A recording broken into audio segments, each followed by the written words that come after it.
Sans idée pour mieux gérer les troubles de l'attention. Critique de livres. Es-tu prêt pour ça?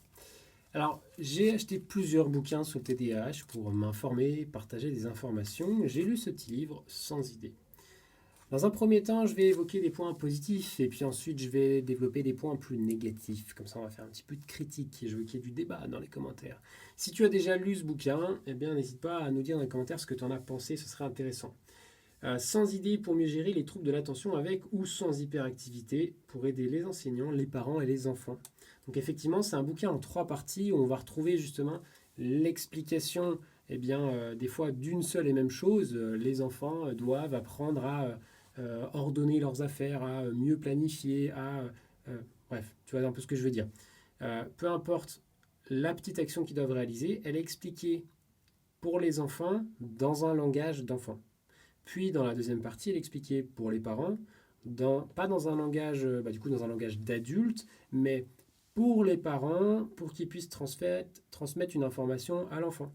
Et puis ensuite, je ne sais plus dans quel ordre, mais elle est aussi transmise pour les enseignants, dans le cas, par exemple, où l'enseignant, lui, va devoir prendre en compte que déjà, ce n'est pas son enfant. Donc, on ne le gère pas de la même manière qu'un parent et son enfant. Il n'y a pas la même relation.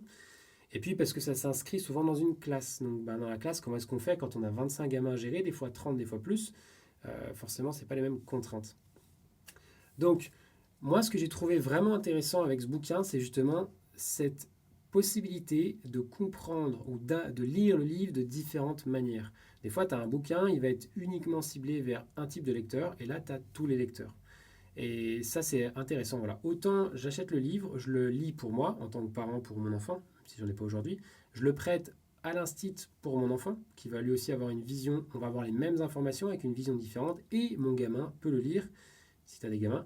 Le gamin peut le lire pour se faire une propre idée. Et on va tous avoir ensemble des idées communes sur le fonctionnement et du coup, en groupe, qu'est-ce que l'enfant doit faire avec ses parents? Qu'est-ce que le parent doit faire avec les profs ou avec son enfant? Voilà, tu as compris un petit peu le délire. Donc ça, j'ai trouvé que c'était un vrai plus dans ce bouquin. Il y a plusieurs idées qui sont vraiment intéressantes. Mais par contre, plutôt pour arriver sur la partie critique, parce que je ne vais pas te détailler tout ce qu'il y a dans le livre, je ne pense pas que ce soit vraiment intéressant, je ne vais pas te faire une lecture globale. Alors du coup, partie critique, c'est marqué 100 idées.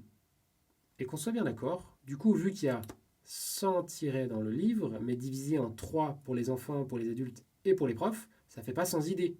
Moyennant un 33-33, même si ce n'est pas absolument ça, ça ne fait pas 100 idées. C'est une trentaine d'idées expliquées à des enfants, puis à des parents, puis à des profs.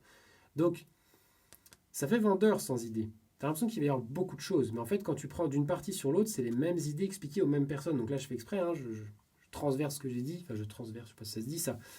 Mais je renverse ce que j'ai dit. Tout à l'heure, je le voyais d'une manière positive. On peut aussi le voir d'une manière négative, qu'il n'y a pas sans idée, ça c'est une chose, mais qu'on essaie de nous vendre plus. Il n'y a pas la valeur attendue dans ce bouquin. Je trouve qu'il faut être vigilant avec ça. La personne qui a écrit ce bouquin-là, elle a 100 idées sur le TDAH, elle a 100 idées sur l'autisme, elle a 100 idées sur ceci et sur cela. Donc au bout d'un moment, elle a des idées sur tout, mais elle n'en a pas assez pour argumenter ça. Donc c'est plutôt quelque chose de, je trouve, commercial, et quelque chose qui est dérangeant. Donc je ne sais pas ce que tu en penses toi dans les commentaires, n'hésite pas à me le dire si tu l'as déjà lu. N'hésite pas à apporter aussi, est-ce que tu as eu d'autres bouquins, d'autres lectures, et est-ce que tu peux les comparer à celui-là? Est-ce qu'il y en a des meilleurs? Moi j'en ai déjà lu 4 sur le TDAH en particulier. Ça, c'était le premier que j'avais lu. Il est très facile à lire. J'aurais pu dire ça tout à l'heure. Il est très très simple à lire. Rapide, tu vois, il est court. Mais du coup, la valeur qui est proposée, elle n'est pas dans le livre et je trouve ça dommage. Et je trouve plus que la personne qui l'a développé, elle est plutôt sur un concept marketing. Vas-y, on va parler de tous les sujets en psychologie, l'autisme, je sais pas, peut-être des troubles du comportement.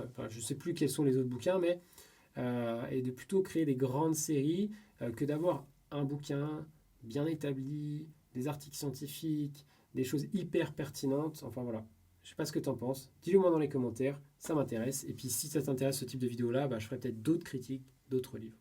Ciao!